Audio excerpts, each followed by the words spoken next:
After Duskhaven's announced shutdown, to be relaunched later this year, many people were understandably upset. For many of us in the private server community, Duskhaven had been our home for quite a while now, and unlike many other servers I've played on, I found Duskhaven really engaging, with fun leveling, awesome class design, and plenty to do at max level, provided there were enough players, of course. Anyway, I've talked about this topic in my previous video, so no need to rehash it. While I'm almost certainly going to be playing on the Duskhaven 2.0 server, this situation left me scratching my head, wondering what to play now and what to make videos on for the time being. There were several options. Wrath of the Lich King Classic seemed like the best option, with a lot of similarities to Duskhaven, namely the same basic Wrath 3.3.5 core, but I quit playing right when Ulduar released because it was just so repetitive and boring. I've done that content before and it just doesn't appeal to me anymore. Classic WoW then. Maybe finish the hardcore challenge I started there? After playing a bit, boredom struck. It's really hard to go back to a plain vanilla game once you've experienced the variety and custom content of a server like Duskhaven. I could give retail Dragonflight a go. After all, it had been several years and I believe about 3 or 4 expansions since I've really delved into it. But there's a reason I haven't played in years. Retail just doesn't seem for me anymore. But I might be willing to give it another shot, and with the current new patch and heavy discount for Dragonflight, it seems like the right time for it. Other private servers seem like the way to go for me, honestly. So what I'll probably do now is check out many of the available options on the market and make a video about them, talking about their strengths and weaknesses. First up, and the topic of today's video, I decided to give Turtle WoW another shot.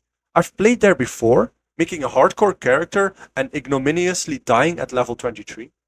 It took me ages to get there, and while the server had some definite upsides, once I discovered Duskhaven, I never looked back. Until a few days ago, when I decided to load up Turtle WoW again, and I created a fresh paladin, no hardcore challenge this time, and got to work.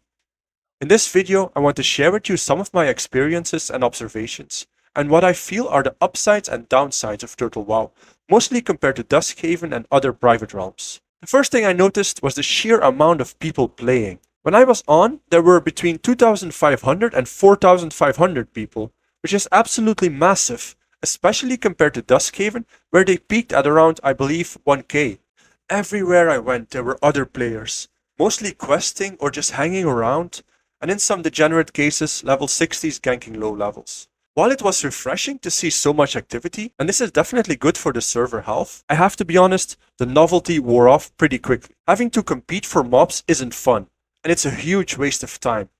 Running around, looking for more spawns, spamming your spells in the hope of catching a respawn before any of the other 15 players around you grabbed it. This was especially annoying considering the fact that Turtle WoW is slower and less streamlined to level than Duskhaven, with classes being much weaker and more experience being required to level up. In the time it took me to get to level 16, I would have been 25 to 30 or so on Duskhaven, easily. For some, that's a good thing, for others, not so much. I fall in the latter camp.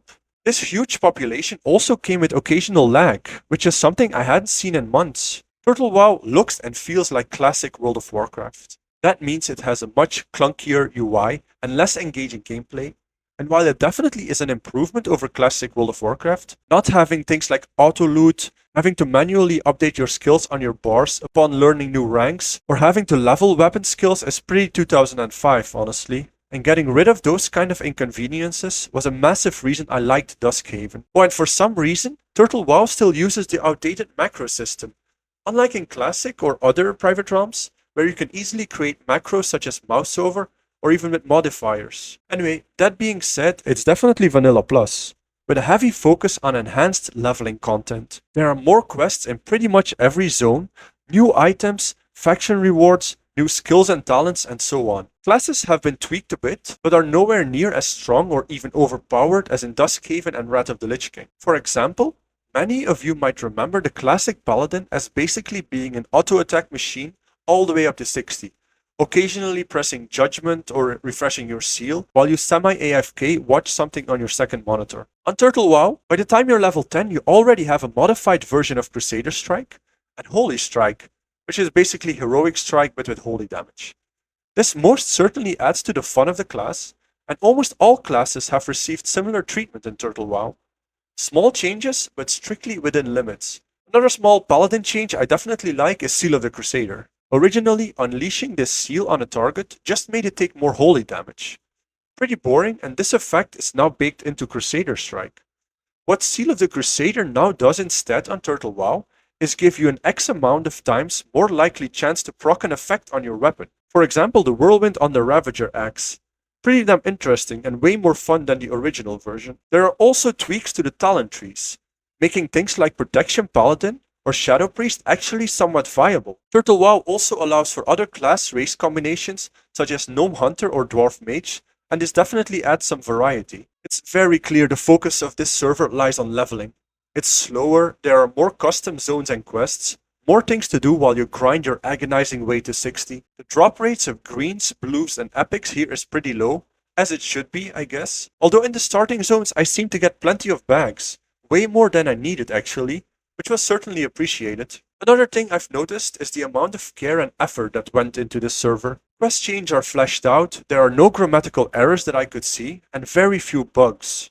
This is in sharp contrast to Duskhaven, where content often felt rushed and unfinished, because it was. It's clear to me why Turtle WoW is so popular. It's a true Vanilla Plus server with all the encompassing pros and cons. It perfectly captures the essence of Vanilla World of Warcraft. Slower leveling, enjoying the journey and not focusing on the destination, while adding quality content on top of it, and improving on some of the obvious deficits. With all of these custom zones and quests, the world of Azeroth feels fresh again, and there's actually quite a lot of new and interesting content to explore, even for those of us who've been playing this game for the better part of the last 2 decades.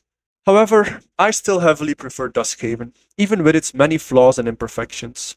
If that server got its shit together months ago, and polished content before rushing it out and alienating the player base in a plethora of different ways, I'd still be playing there and enjoying every moment of it. Turtle WoW isn't something I can really get into anymore at this point in time. It's just too slow-paced and old school for my liking. I prefer a faster leveling pace and a heavier focus on endgame, such as raiding and 5-man content, while sticking to the old school Warcraft vibe, but adding some much needed quality of life improvements. Yes, I know that's a thin line and a gray zone, but I can fully understand why Turtle WoW has the player base it has. It's a quality server and I can highly recommend checking it out.